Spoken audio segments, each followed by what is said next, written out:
Hi everyone and welcome to our webcast, MBA Students, Insights, Families and Partners at the GSB. I am Alice Martins. I'm a second year MBA student here at the GSB and I'm joined today by Andy and by Mai. Like me, they have families while studying here. So we're going to talk today about the student experience on campus and answer as many of your questions as we can.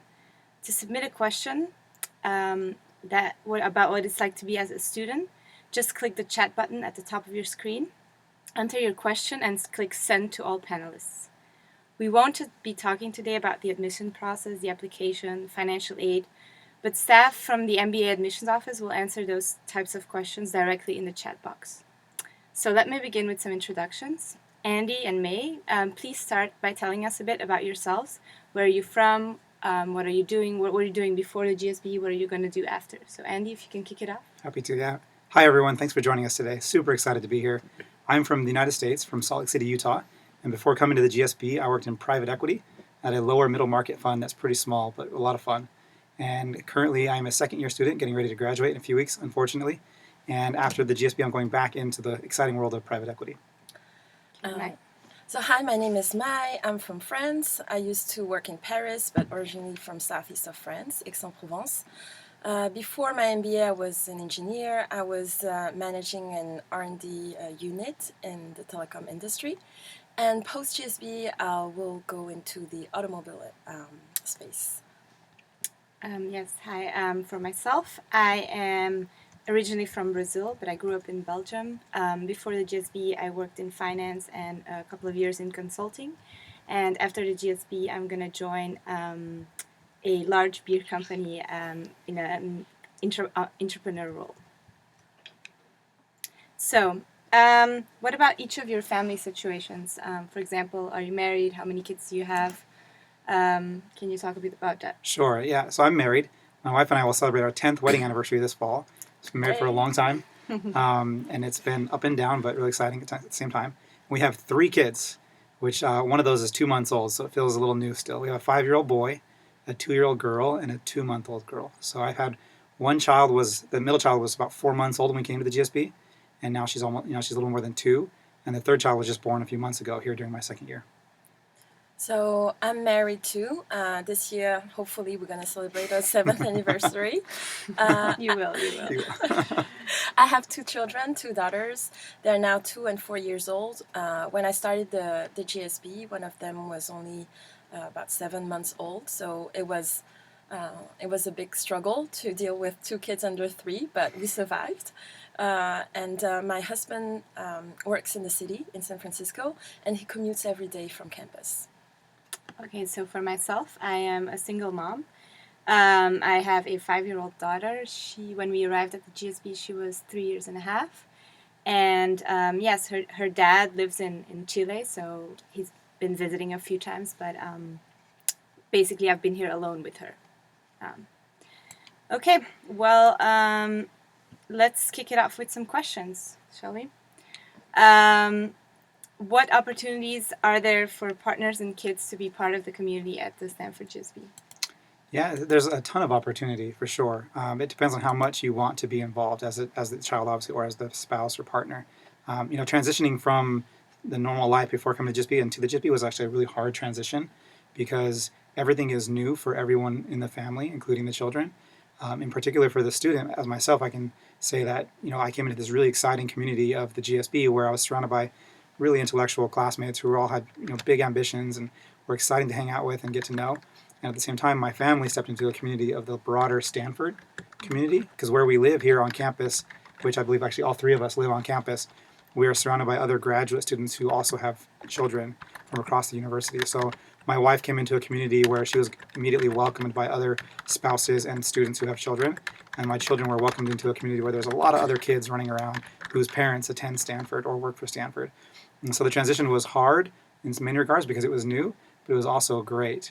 And I think Mike can maybe speak a little bit more to what opportunities there are for them to get involved. But yeah, sure. So I agree with Andy. Transition was hard, especially because we were moving internationally, and I I thought that I could treat business school like work. It's actually a bit different because a lot happens outside of the classroom and outside of working hours, where you actually socialize and get to know your classmates more.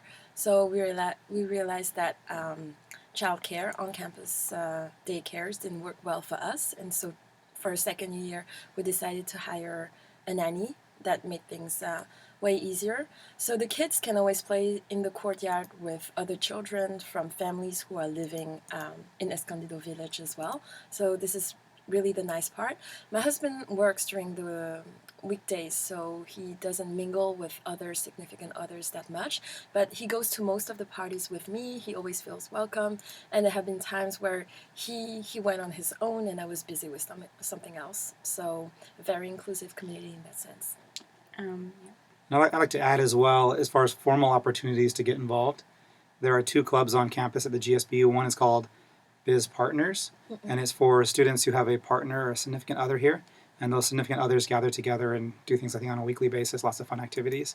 There's also another one called Biz Kids, which we have all participated in here, whereas all of the students who have kids get together on a regular basis and do fun things, either here locally or they even go out and have fun excursions out into the city or otherwise. So my children love going to Biz Kids. They're surrounded by other kids whose parents go to the GSB as well, and it's just a lot of fun. And you get a budget from the school to do those activities.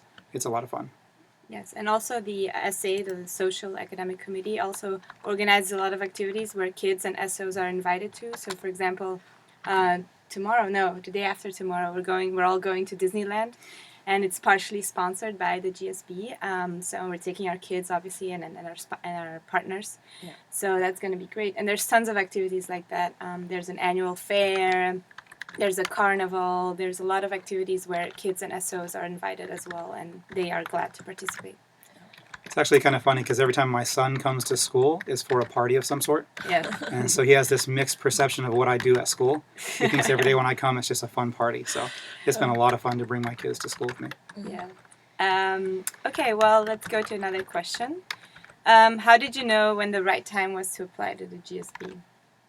Chris? I think that honestly, in my case, I knew that I wanted to move on to a more international career, and this was not something that I could do easily with only a French degree. I was also very tired of the weather in Paris, especially in winter times, and I wanted to move to California. And yeah, I think that at that time I was a mother. I was almost turning 30, and I wanted to tell myself that life was not over and I still deserved this kind of gift to myself. So I talked to my husband way in advance about this project, and then we prepared almost 2 years before I entered the school. We prepared like the application and our move. So he focused on networking in the Bay Area and in California in general, so that he would be able to find a job more easily if I got accepted to one of the schools in California. So I'd say it was a time that worked for both of us, and the desire to expand like geographical horizons. Yeah. I think it's obviously a very personal decision for everyone. In some ways, it's very logistical. How old are your children? How old are you? Do you want to be in school when you're older, younger, etc.? But it really is an individual decision. You can certainly see the average age. I think the admissions committee publishes that information and take that into consideration as well. One thing to note that as parents, we are somewhat of an anomaly amongst our student classmates here. I believe there's, I don't know, my estimate is probably somewhere around 15 to 20 students who have parents, maybe even fewer. Mm-hmm. There's only 3 moms?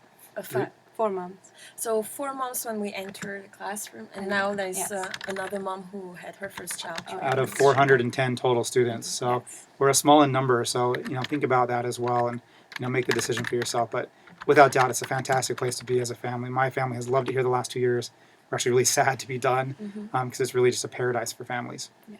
I think for me, the moment to decide, I actually waited a year, so I was going to apply for the class of 2015, and I waited a year because of my daughter, because I thought that it would be easier if she was a bit older, and I think I made the right decision. Me and Mai were really close friends, and I saw her, those first 2 years of the kid is very hard, and if you don't have someone to be there all the time with you, I think it's pretty difficult. I had my mom the first 2 months, but still, as my daughter got older, it became a lot easier. So this year has been far easier than last year because she's older now and she's very independent. So it's much easier for me. Okay, let's move on to the next question. How do you balance your academic experience with spending time with your family? Do you feel you miss out? What about you, Andy? Yeah, it's definitely a really challenging balance to do. I compare it to work. So when I was working before business school, when I was at work, I was at work. And so in my case, my wife knew I was at work. She knew I couldn't come home to help out in the middle of the day. She had that expectation. But what's difficult I found at school is unless you're in class, a lot of your schedule is very flexible, which has a pro and a con. On the pro side, it's flexible, so you can choose how to spend your time. But the con side is you can also choose to be at school rather than at home. And when you do that, you can't help but feel a little bit guilty sometimes. And so I found it difficult to balance that emotional struggle between trying to be at school, trying to socialize, go to club activities, recruiting, etc., all on my own schedule versus trying to be home more. And I've constantly struggled with trying to find that right balance. I think what a very conscious decision I made when I first got here, to your point earlier, is I tried to make it like a job. I tried to tell myself I would come in around 8 in the morning and go home at 5:30. And I've done a pretty good job at doing that. So I'm home every day for dinner, sometimes home for lunch. And I try not to do any work, schoolwork that is, after about 5:30 until the kids have gone to bed. And then once the kids go to bed, then I'll plug back in and do some more homework. So it's a challenge, but it's also one that you can manage because it's so flexible. I think I try to optimize it as much as I can. So I do all my homework during weekdays at the library at school. I try to not bring back too much work at home. I think that when I didn't have a nanny, I missed out a lot on the social activities. I'm an extrovert. I love going out. I love partying. And if you don't have someone in the evenings to babysit, it can be pretty hard, especially at the rates here in the Bay Area can be pretty high.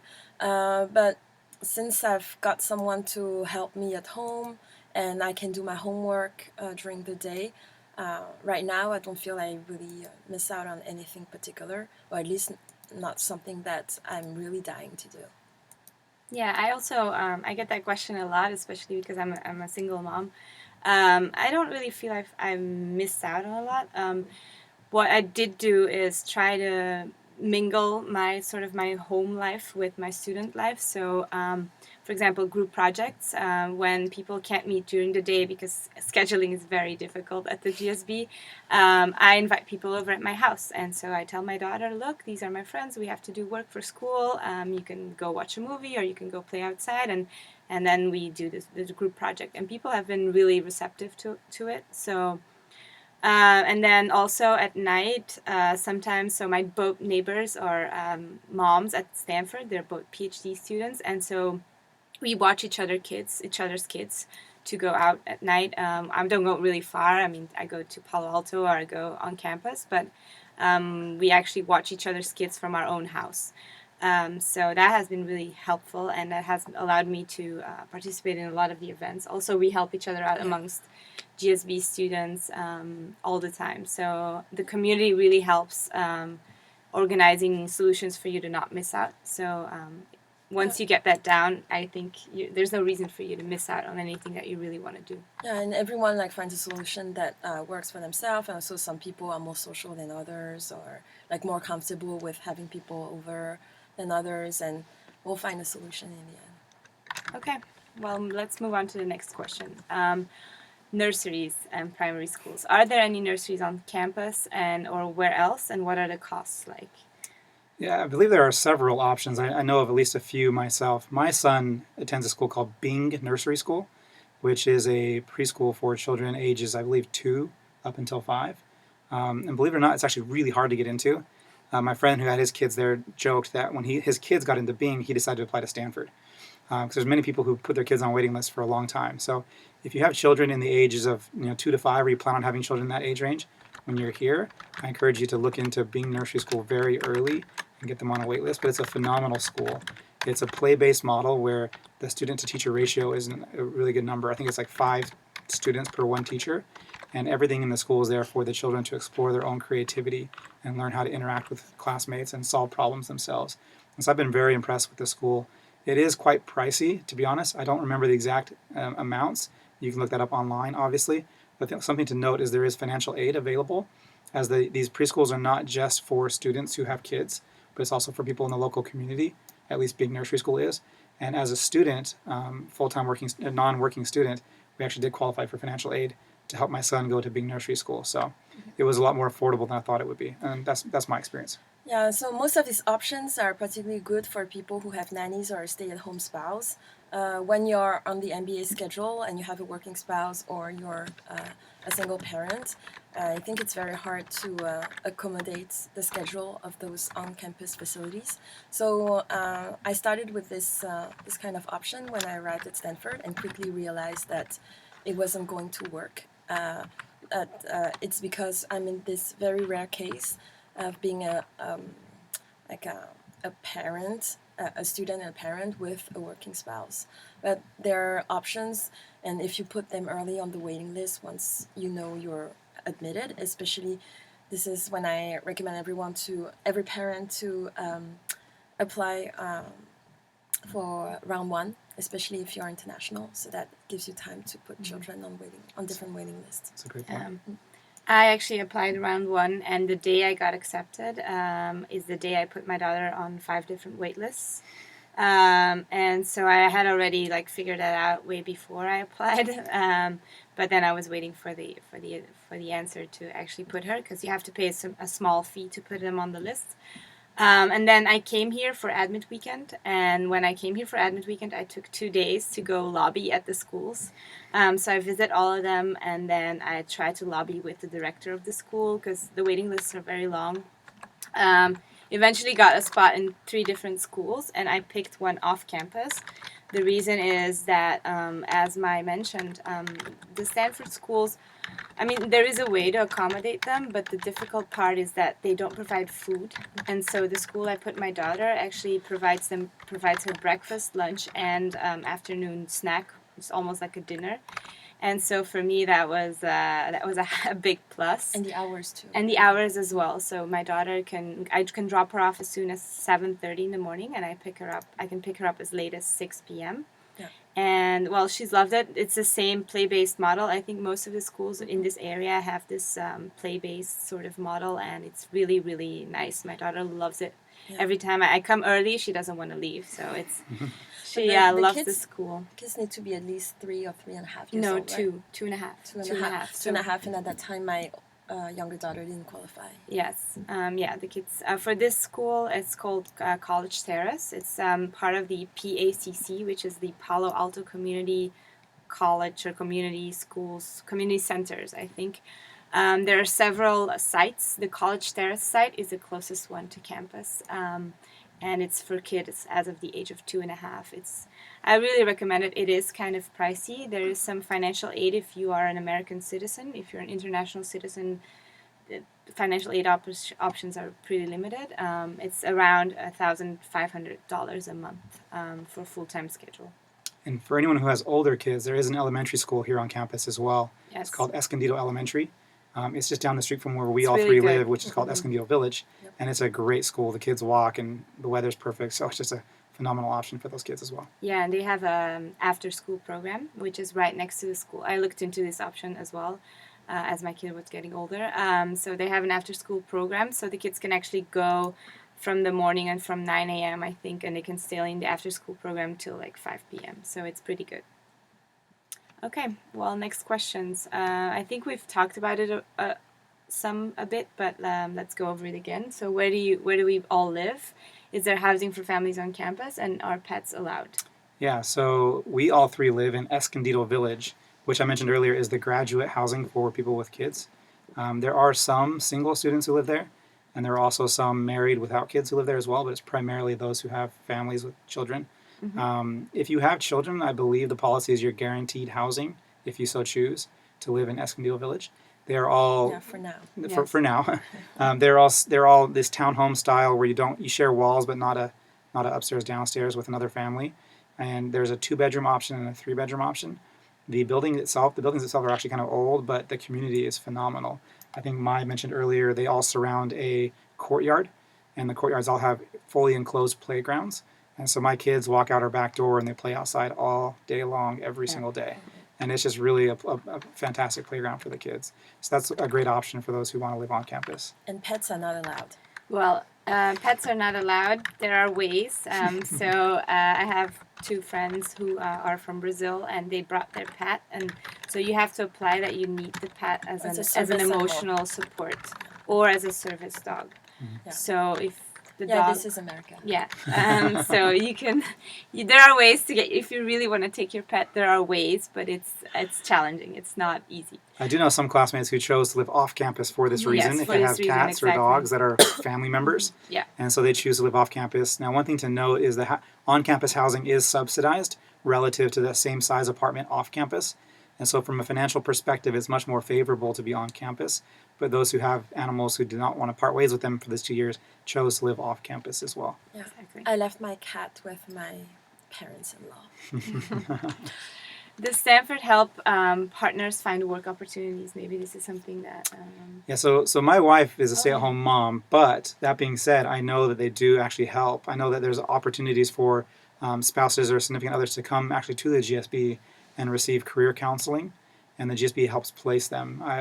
I've heard of several classmates who use that route and found jobs either on campus or even in the local community. So only from secondhand experience, I've heard that it's a great opportunity for the spouses as well. Mm-hmm. So my husband didn't use it, but I've heard about it too. He networked way in advance from friends to find a job here. And there are even some of my classmates whose spouses found great full-time jobs because of the GSB, as they were able to tap into the network that their husband or wife was able to access. So. Yeah. One thing that the GSB stands out amongst many other schools is that the alumni network is incredibly strong, incredibly tight, and very responsive. And I've heard that as the case as well for spouses of students as they reached out to say, my spouse attends the GSB, can we talk? And more likely than not, that opens the door for them as well. Mm-hmm. So what made you choose Stanford instead of other schools? Yeah, so it's a big question. There's plenty of great schools, obviously, all around the world. For me, there's a lot of reasons, and I'll go over a few that are, I think, relevant to our discussion. One is similar to what we've already been discussing. It's just the family lifestyle. I looked at the living arrangements here in Escondido Village, and I thought about the day-to-day life my spouse and children would live while I was in an intensive MBA course program, and I thought about which one of these programs would be most enjoyable for them, essentially. And I honestly couldn't find anything that would even compare to Stanford. And now looking back after the last 2 years that have gone by, I think that's absolutely spot on. The opportunity for the family here is incredible. So that was a big reason why. I'll maybe share another one and then let you two answer as well. But for me, I came here to visit Stanford during the admit weekend after I had been admitted. And the culture here was one that I didn't really find elsewhere, which was one of inclusiveness and creativity and fun. The students all come from all over the world, obviously, and they're all equally ambitious to go and change the world. The GSB has this mantra, which is change lives, change organizations, and change the world. And it's more than just a slogan because the students here really embody that. And I saw that as an admit when I came here for admit weekend.